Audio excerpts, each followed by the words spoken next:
Alright, welcome YouTubers. It's Uncle Dave with DC's Adventures, coming back at you with another video for the Best Of series. Today I'm going to be giving you my options on what I consider the best bushcraft and survival axe ever made, personally, and that would be the Gransfor Scandinavian Forest Axe. And we'll also talk briefly about other axes I own, different sizes, and maybe what the different uses are for the axes, and why I own the ones that I own. So let's get into it.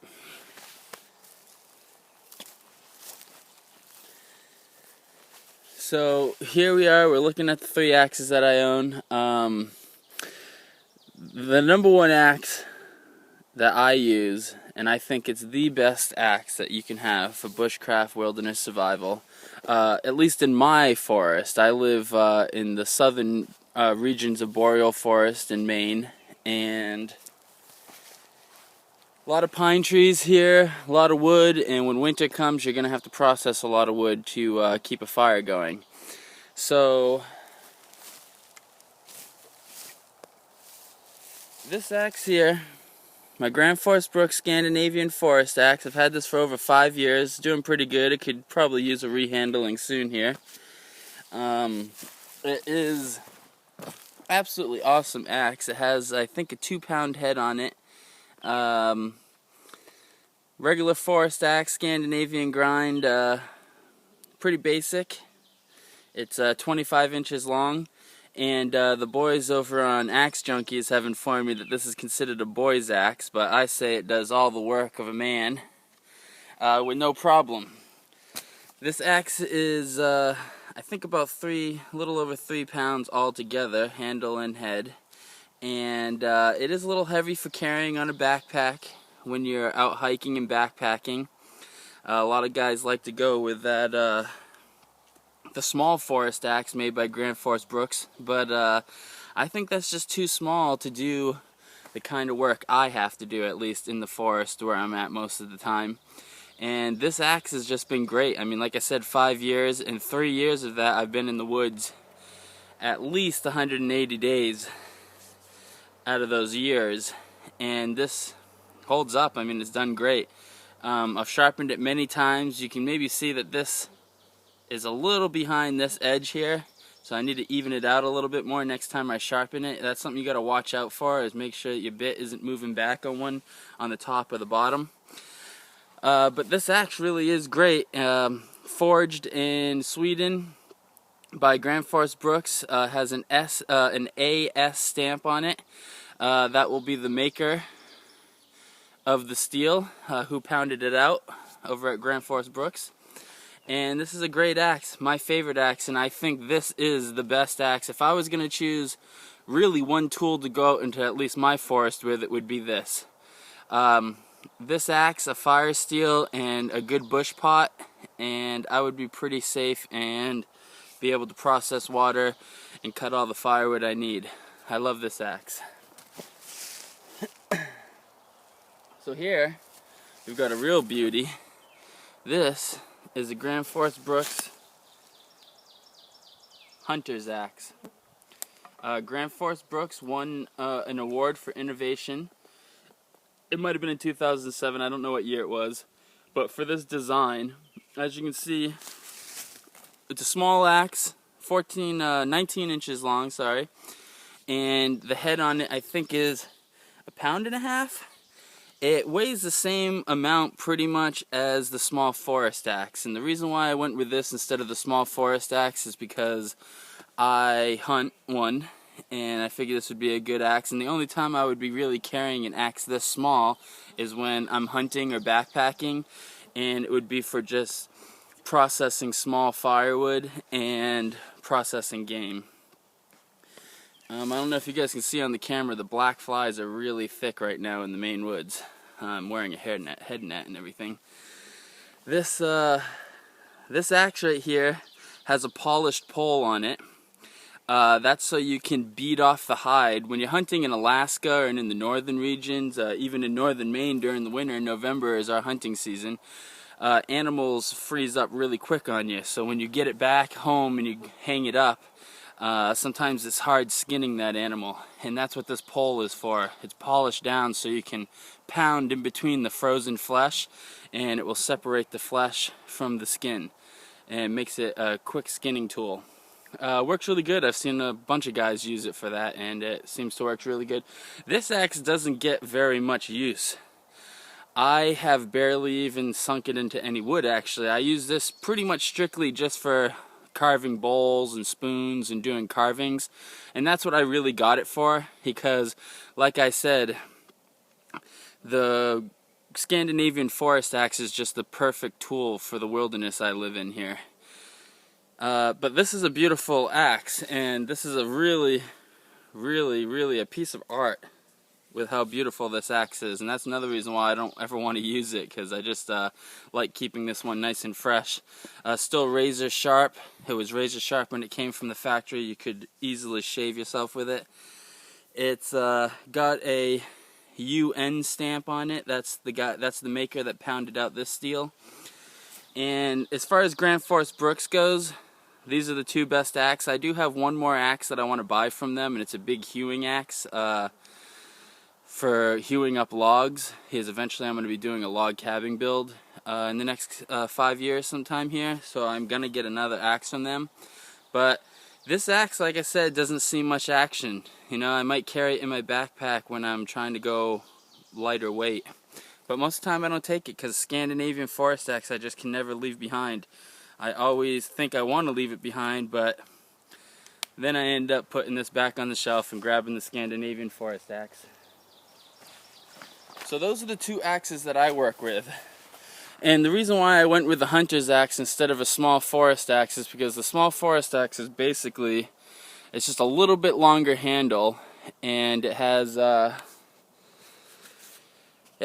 same size head, but it's not shaped the same. And the Scandinavian Forest Axe and the small forest axe have the same shape head on them, and you can see right here that the hunter's axe head is more like a tomahawk head, and that's just, you know, you can get your hand in there when you're skinning and doing stuff. It's, you know, this is an axe that's used more like a knife blade, and you need to get in there, so the blade's curved there, so you can get in there like that, you know. A small forest axe will have a head that looks just like the Scandinavian Forest Axe, but just a pound smaller or half a pound smaller.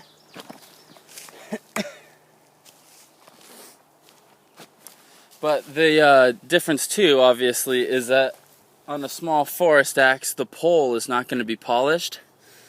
But when you're dealing with a $150, $200 axe, that hunter's axe was $171, and the Scandinavian Forest Axe I got for $160. But when you're using axes that are that nice, you really shouldn't be pounding anything into the pole. I mean, I understand that some guys want to put tent stakes, wooden tent stakes in the ground, and they use the pole of their axe, but the pole of your axe really shouldn't be used for anything as far as pounding goes, except for maybe an emergency. But you can really just cut a large stick with your axe and use the large stick to do all your pounding. When you pound things in with the pole of your axe, it spreads this eye open, which makes your head loose and can make your handle fall out, and makes your handle chip and crack and does all kinds of stuff to your handle that you don't want done. So you really should be in the habit of never using this as a hammer of any kind. Sometimes I do put stakes in the ground, wooden stakes, with this one, with the Scandinavian Forest Axe a little bit bigger. But even that you shouldn't be doing. You really should not be using that for pounding at all.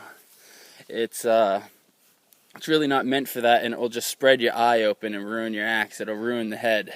There's nothing you can really do about a head once the eye's been widened. And when you widen it too, you'll put fractures. You can put cracks, fractures in the steel. So those are the two axes that I love and that I use all the time. and they're great axes. And as far as wilderness and bushcraft survival goes, the Scandinavian Forest Axe is the best axe that you can buy. My option, I know you guys, some of you guys will disagree, and some of you guys don't live in boreal forest. You guys that live down in Appalachia and live in Tennessee in the backwoods, a small forest axe is probably just fine. Because, you know, most of the time it's not that cold, and when it is cold, you're probably not needing such a big fire that you're cutting down entire dead standing trees and logging it up, you know, bucking it up. So you probably will be just fine with something like a hunter's axe or a small forest axe. And really, a hunter's axe is probably the best for a guy that lives in Appalachia down in Tennessee, because he's going to be doing a lot of hunting of small game, and he's just going to have, you know, thin leaf trees he's taking down for shelters. He's not going to have so much big pine that he's going to have to cut up and break up. Let's talk a little bit, I guess, about different brands, because Gransfor Bruks is the #1 best axe made in the world. And I don't even think that's just my option. I think that is just a fact. Wetterlings is, I think their factory is literally located next door or across the street from Gransfor Bruks, and their steel is just as good as Gransfor Bruks, I would say, all day long. But Gransfor Bruks finishes their axes a little bit nicer, and you know how they sharpen their edge, and I think they're just they just give you a better finished product. And this, the Scandinavian Forest Axe, I've had in the woods for 5 years, so that handle looks pretty rough, but you can see how beautiful the handle is on this, even though there is some heartwood coming through here, which makes the axe look pretty. But in general, you want to pick an axe that doesn't have the heartwood coming through, because the heartwood is where you're going to get fractures and you're going to get splits. But I bought that online, and when they sent it to me, it was just such a beautiful axe. I wasn't going to send it back to get a better handle, because I think that handle's good, and for how much light work I am planning on doing with that particular axe, I think that that handle will be just fine. So Wetterlings is a great axe, a little bit cheaper, you don't get the finish. And then you've got Hansforth, which I haven't seen much of, but the axes I have seen by them are pretty good, and I'd say are just as good as Wetterlings. And then you have Husqvarna. Husqvarna, the chainsaw company, is making some axes, and they might actually be made by Hansforth, so I'm not really sure who's making the axes for them. But talk about a great deal. I mean, Husqvarna, if you go on their website, they just have absolutely awesome deals on axes, and they're still Swedish-made steel, so they're really still good steel, and once you put a good edge on them, those are really nice axes. Other than that, I really don't think of any other axes that I would ever recommend. I mean, Fisker and all those knockoff ones, I know you guys that are broke and can't afford a really nice axe, since, you know, think that those axes are going to be good, and maybe they are, but axe is a tool that when I go into the woods, I am really putting all of my safety and my life behind that axe, especially in -10-degree temperatures. And I would not go into the woods with a Fisker. I wouldn't go into the woods with anything less than a Gransfor Bruks, personally. John Neiman is a blacksmith and an artist, and his videos on YouTube are absolutely awesome. And if you want to go and watch how a tool is really made by a real man in a blacksmith shop, his videos are something to check out on YouTube before you guys log off today. His axes are really expensive though, a couple $100, up to $400, and you might sit on a waiting list for 2 or 3 years before you're going to get one. And I've also seen people using a John Neiman, and John Neiman, his steel and the finish on his steel and the edge that it comes with is absolutely awesome and the best that you can get. But I have seen his handles pop out from not being seated right. And that can be a problem. You know, my Gransfor Bruks, I will probably replace the handle on that Scandinavian Forest Axe well before it actually needs to be done, because these handles, the hickory that they pick over at Gransfor Bruks, is always just absolutely the highest grade. So that's pretty much all I have to say about other companies. And as far as this axe right here, these axes are made for chopping, for carving, and for cutting down, small trees, for bushcraft and for survival. You're not felling trees with these. You need an American felling axe, which I think is just too big and heavy to use for anything but dropping large pine and large oak trees. And I don't own one. I probably will get a nice felling axe eventually, but there's just really no reason, because if I'm going to drop something that big, I just take my chainsaw out these days. I do own this though, right here. This is an 8-pound sludge splitting wedge axe that you just get at any Home Depot. It was about $30. I wanted one with a wood handle, but it's almost impossible now to find a splitting axe with a wood handle. I imagine the companies are just sick of people complaining about them breaking all the time and people not knowing how to put one back on. But this is what I use for splitting all the big wood, because if you use your nice Gransfor Bruks axe for splitting wood, that is going to eventually ruin your handle. You're going to eventually crack your handle or chip it away, and that's not what that axe is really made for. That axe is really made for chopping and light carving and bushcraft tasks like that. So guys, those are my thoughts. Scandinavian Forest Axe, I think, is the #1 best axe in the world for bushcraft survival. You guys can leave some comments telling me what you guys think down below, and push that like button, and make sure you're subscribed so you get all the upcoming videos from DC's Adventures. Uncle Dave, signing out. See you on the next video.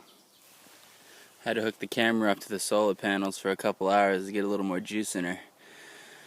Well, thanks for joining me again. I just wanted to add at the end here that when you're working with an axe this size, another good friend that you acquire will be the wedge. You can make them. They make them out of steel.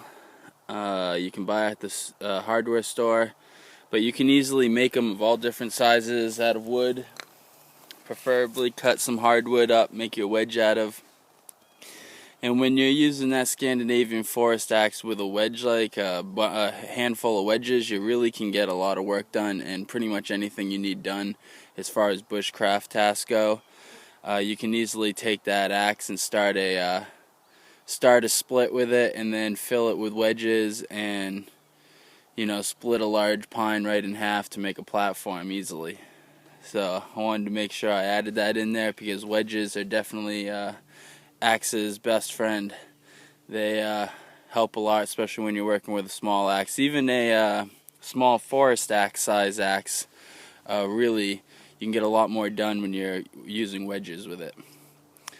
Once again, thank you for joining us, and we'll see you in the next video.